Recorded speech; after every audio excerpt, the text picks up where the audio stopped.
And now, news you may have missed.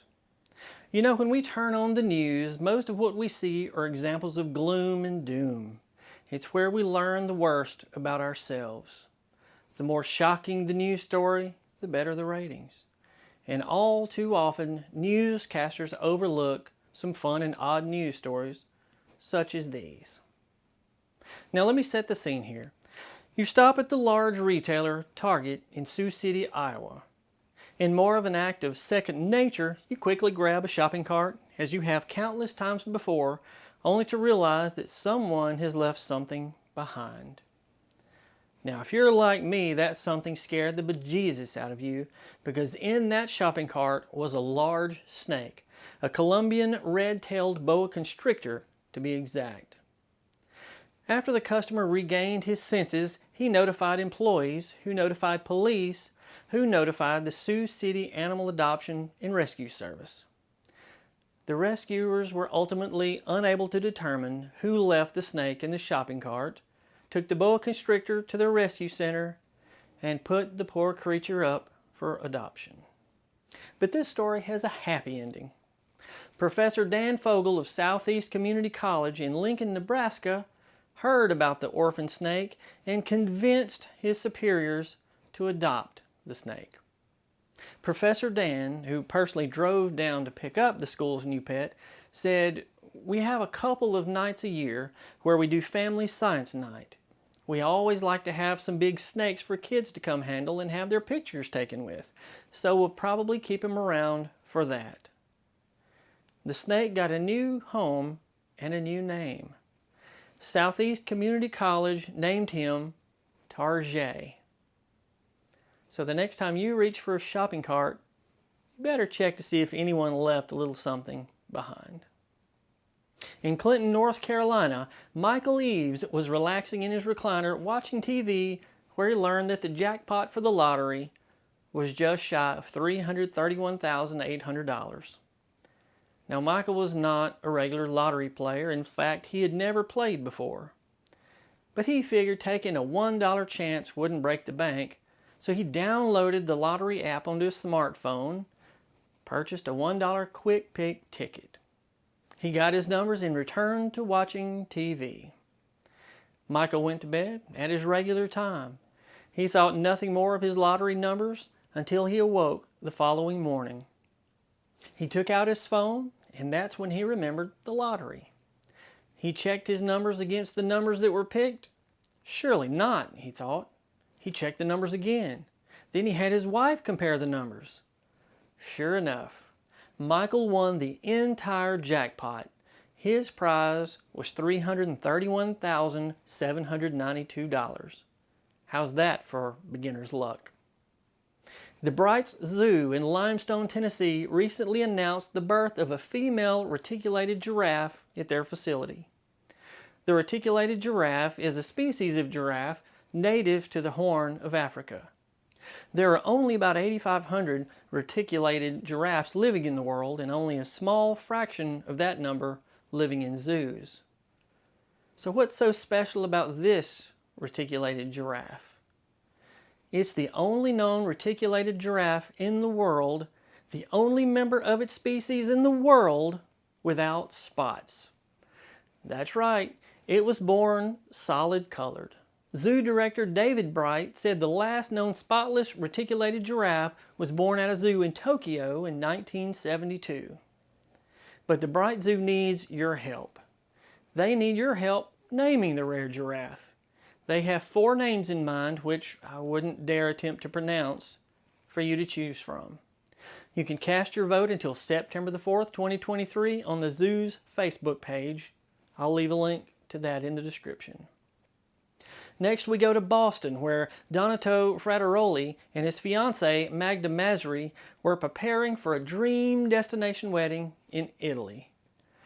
They had made all the proper arrangements, purchased their plane tickets, their passports were in order, the venue was booked. They had just one more thing to do before setting off the following week for Italy. Donato and Magda went to Boston City Hall and completed the necessary intention of marriage forms. They returned a few hours later and their hearts sunk. Donato had left his passport on the kitchen counter. Donato and Magda found that Donato's passport had been damaged so badly that it was unusable. It was crumpled, torn, ripped, and moist. They found bite marks on what was left of the passport. But who would do such a thing?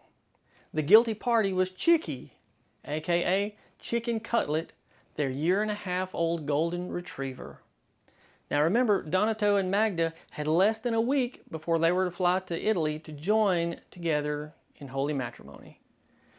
Donato contacted the passport office and learned that the earliest they could get an appointment to discuss the possibility of getting a new passport was just 1 day before their scheduled flight. Now this was an appointment just to discuss getting a new passport. This would not work. Donato contacted the offices of his state representative and senator.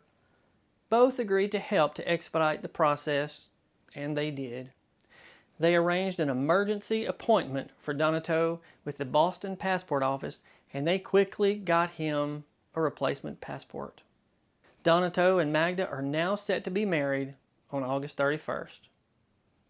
Is your passport in a safe place?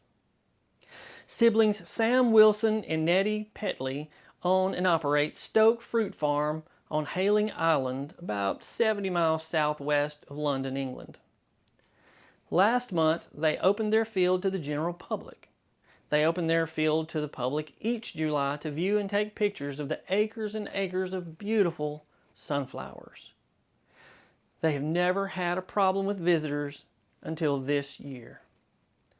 Visiting families started complaining to the siblings. They'd never received complaints before.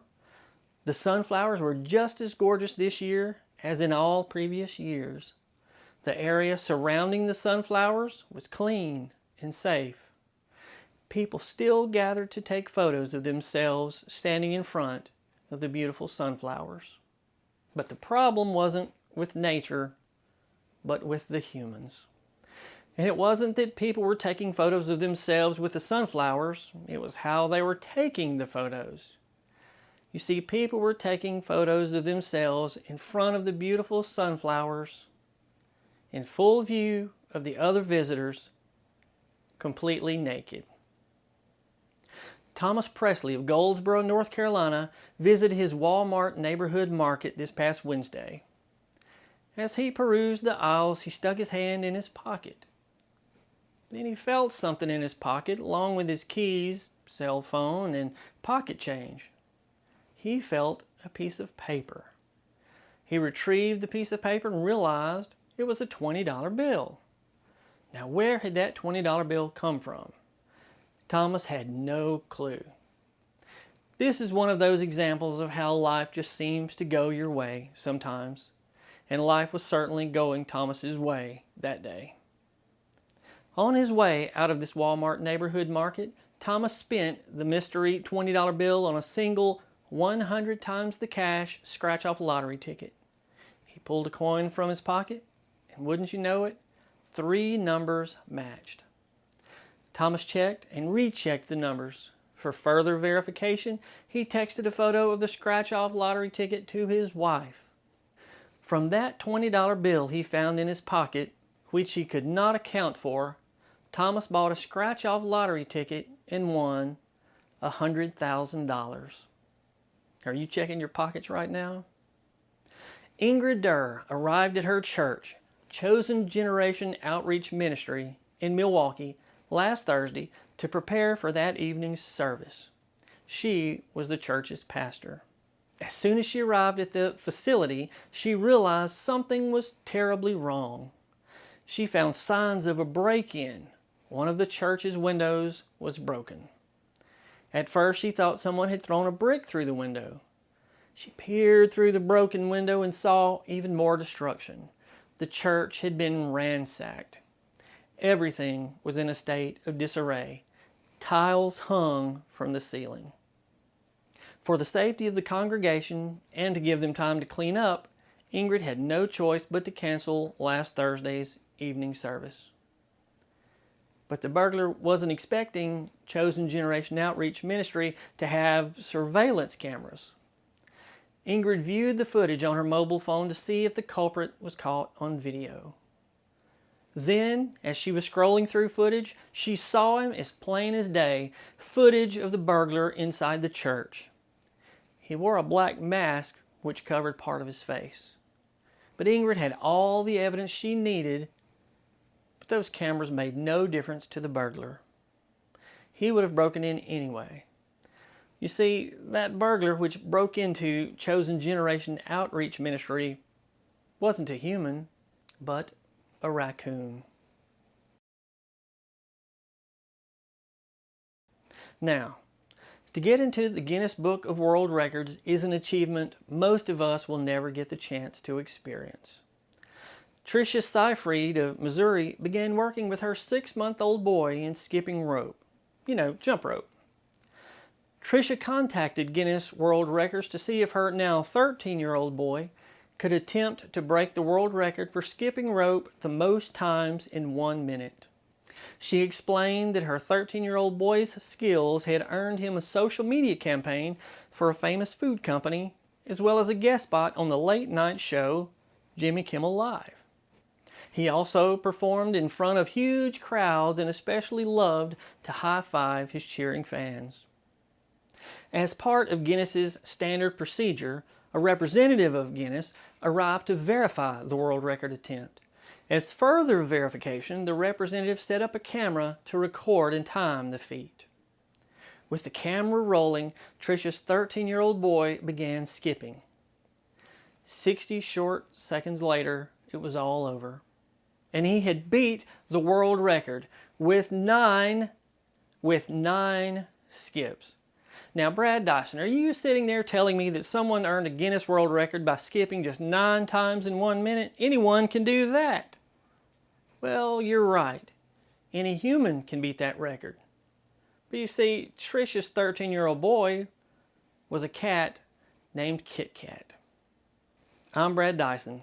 Thank you for listening to News You May Have Missed.